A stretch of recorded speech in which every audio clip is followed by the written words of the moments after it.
இன்றைய வேத வசனம், சிறுமைப்பட்டவன் மேல் சிந்தையுள்ளவன் பாக்கியவான்.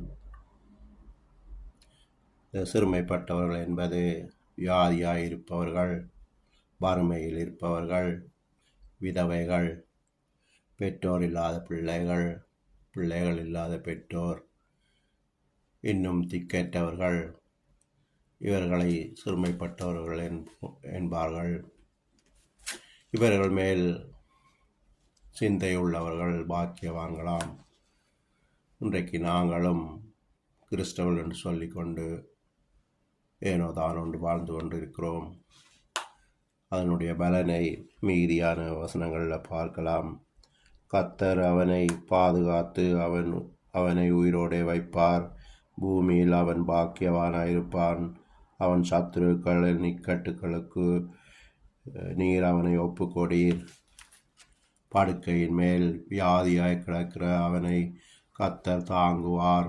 அவனுடைய வியாதியிலே அவன் படுக்கை முழுவதையும் மாற்றி போடுவீர் என்று சொல்கிறார். போடுவாராம் கர்த்தர்.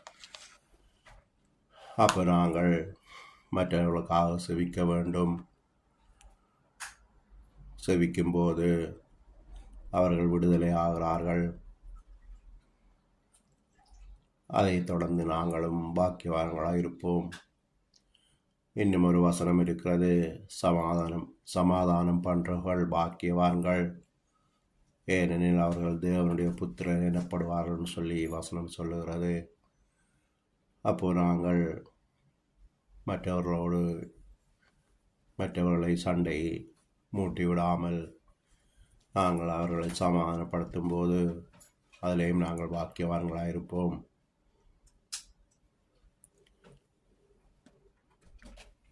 இன்னொரு வசனம் சங்கீதம் 1 வாசிச்சுங்கன்னு சொன்னால், துன்மார்க்கரோட ஆலோசனை நடவாமலும், பாவியோட வழியில் நில்லாமலும், பரியாசக்காரர் உட்காரும் இடத்தில் உட்காராமலும், கர்த்தருடைய வேதத்தில் பிரியமாயிருந்து அவருடைய வேதத்தில் தியானமாக இருக்கிற மனுஷன் பாக்கியவான். அவன் நீர்க்கால்களில் ஓரமாய் நடப்பட்டு தன் காலத்தில் தன் கனியை தந்து இலையுதிராத மரத்தை போல் இருப்பான். அவன் செய்வது எல்லாம் வாய்க்குமாம். துன்மார்க்கரோ அப்படி இராமல் காற்று பதறடிக்கும் பதரை போல் இருக்கிறார்களாம். இந்த மாதிரி தேவ வசனம் சொல்லுகிறது. எனவே நாங்கள்